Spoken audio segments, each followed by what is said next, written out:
Gente, boa noite. Estou continuando a aula que eu iniciei.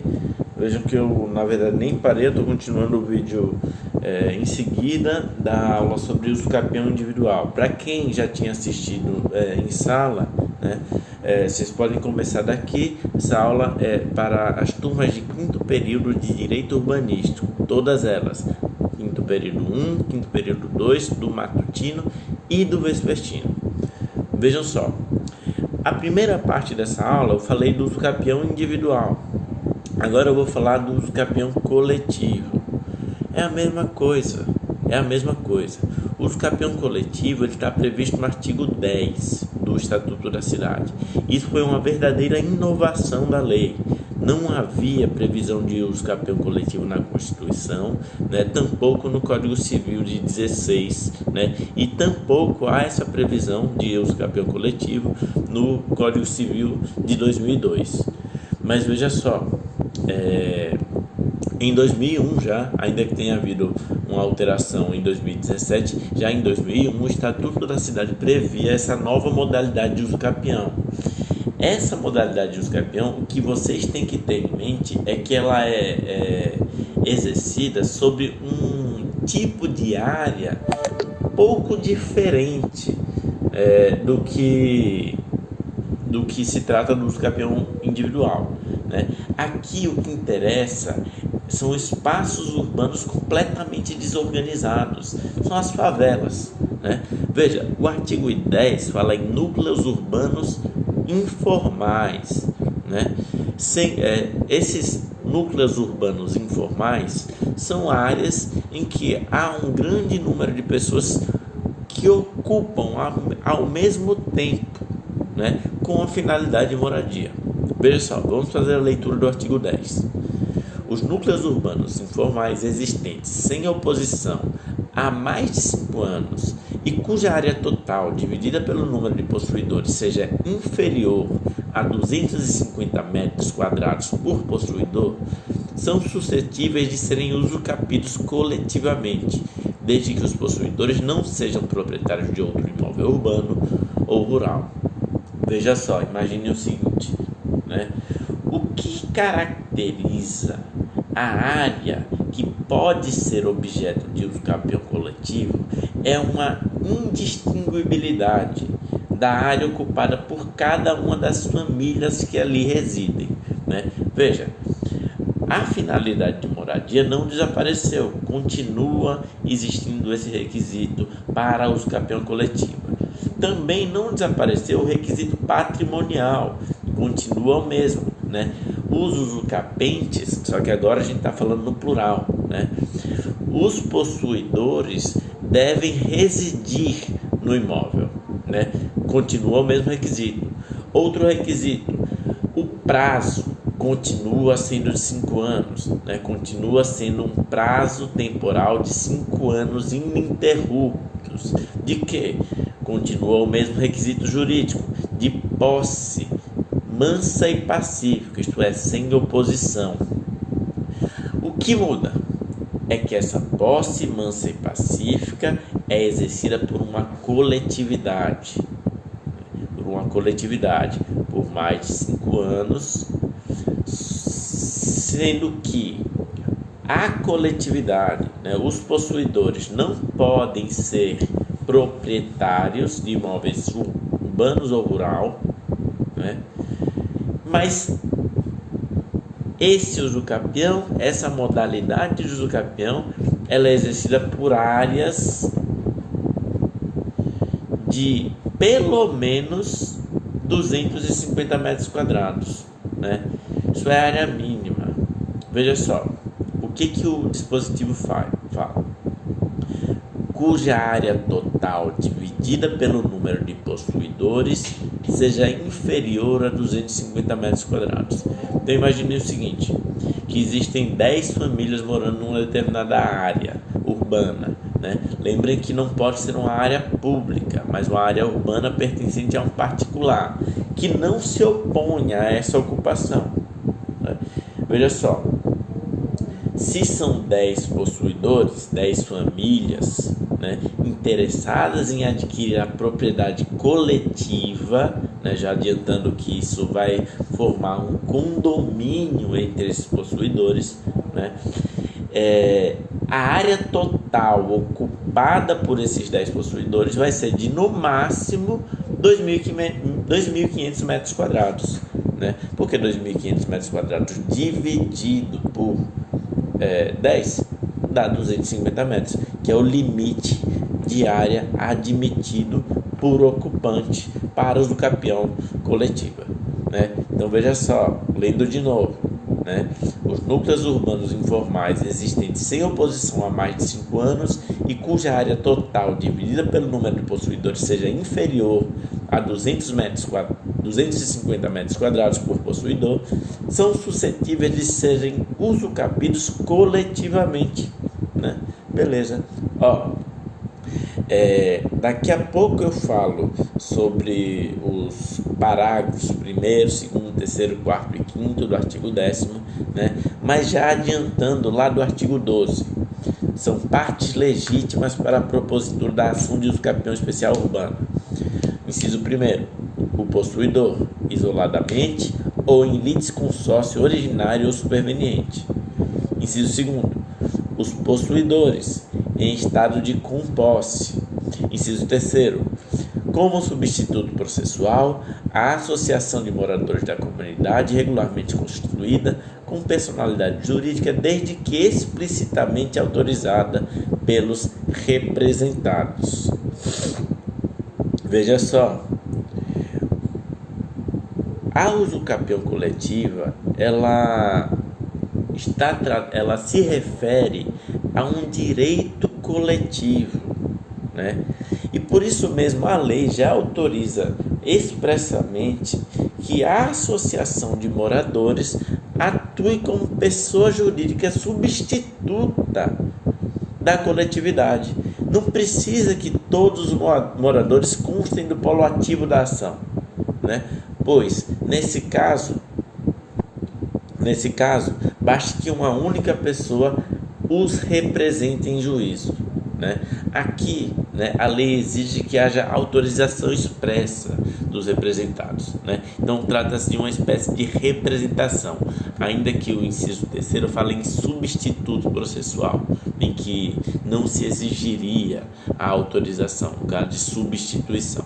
Isso é matéria de outra disciplina, mas se vocês quiserem esclarecer melhor, procurem, pesquisem, né? Pode ser no Google, pode ser em algum livro de direito constitucional ou de teoria geral do processo, né? As distinções entre substituição processual e representação processual.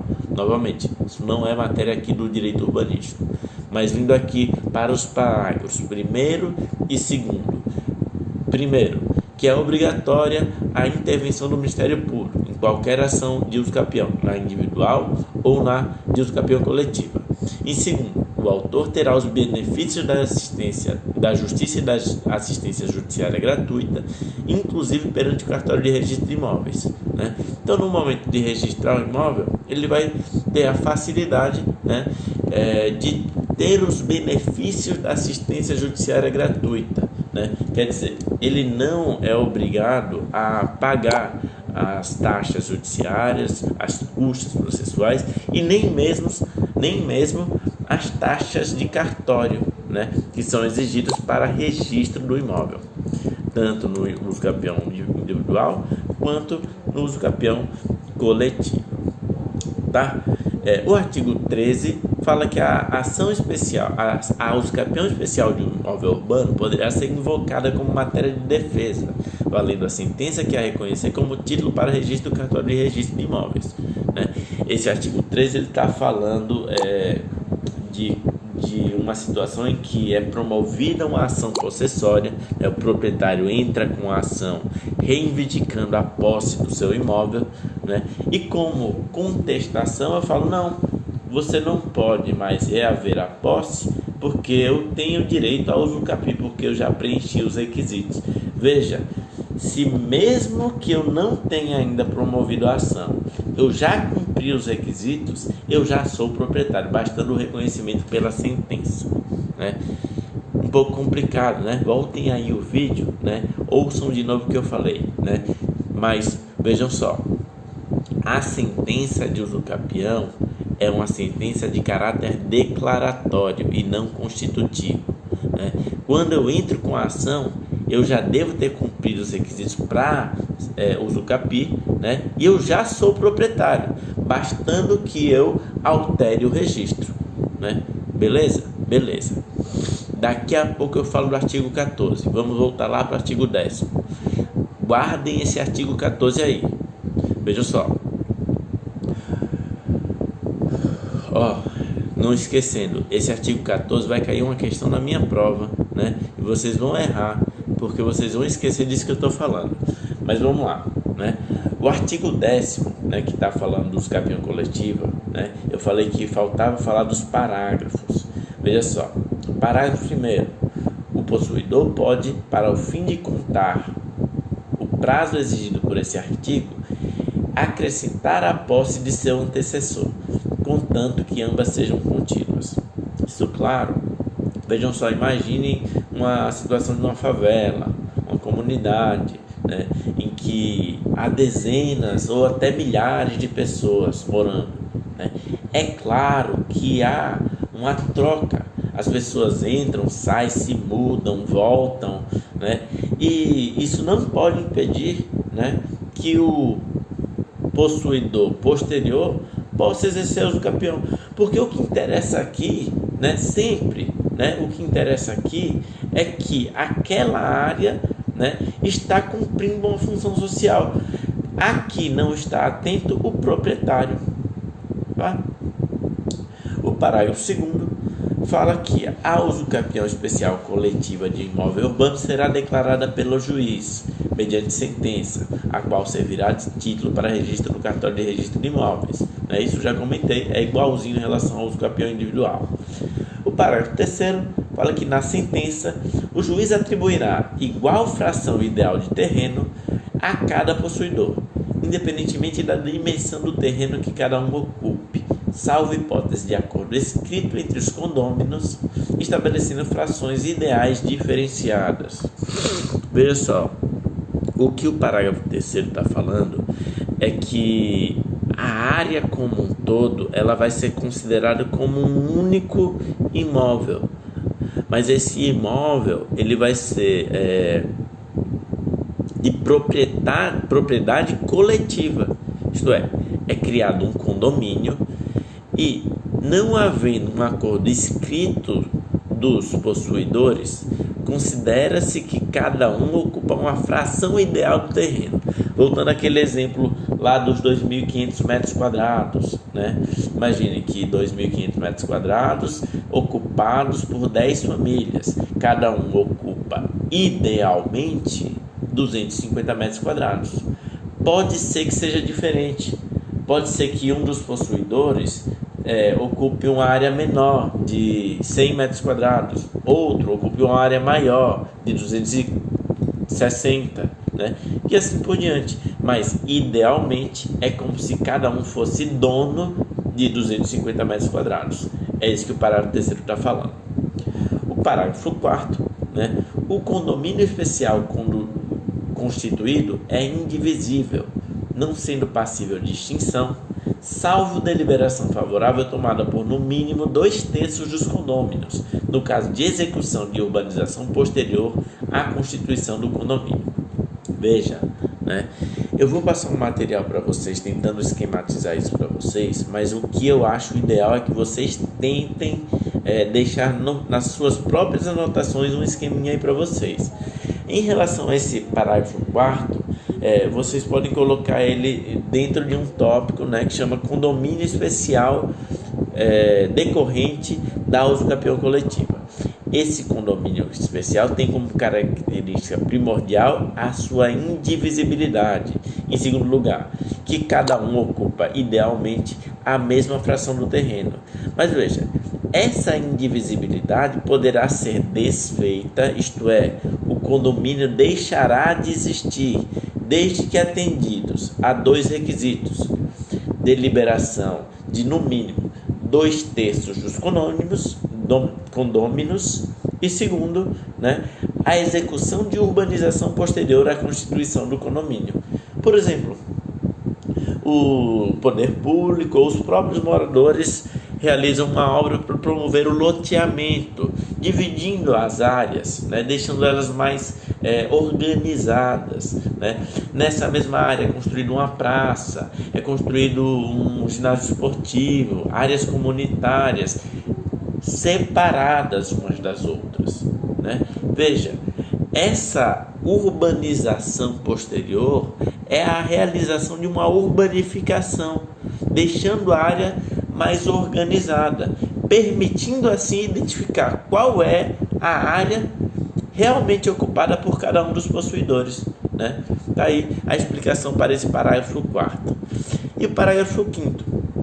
As deliberações relativas à administração do condomínio especial serão tomadas por maioria de votos dos condôminos presentes. Então é uma maioria relativa, né? Obrigando também os demais discordantes ou ausentes. Então, beleza. Isso vocês podem imaginar analogicamente, né, as regras de funcionamento de um condomínio edilício. Para quem mora em apartamento, né, deve estar acostumado, né, com esse tipo de disposição. Só para finalizar, veja que essa gravação foi um pouco mais breve. Eu sei que a minha fala é mais rápida aqui do que seria em sala de aula, é muito mais rápida, mas eu estou considerando que vocês podem ir e voltar no vídeo no momento que vocês quiserem, né? Se for o caso, me falem por comentário nas salas de aula, né? Nas salas de aula virtual, em reduzir o ritmo ou qualquer outra observação que vocês considerem pertinentes, né? Só para finalizar, o artigo 14 do Estatuto da Cidade, ele está errado, né? Veja só, professor, mas como é que você está dizendo que a lei está errada? Está errado. Veja só, na ação de usucapião, na ação judicial de usucapião especial de imóvel urbano, o rito processual a ser observado é o sumário. Por que está errado? Vou perguntar na prova de vocês. Qual é o rito processual a ser observado na ação judicial de usucapião? Aí vocês vão fundamentar no artigo 14, sair da prova com certeza que está abafando, que acertou, garantir um ponto. Está errado, né? Por que está errado? Porque desde 2015 o Código de Processo Civil extinguiu o rito sumário.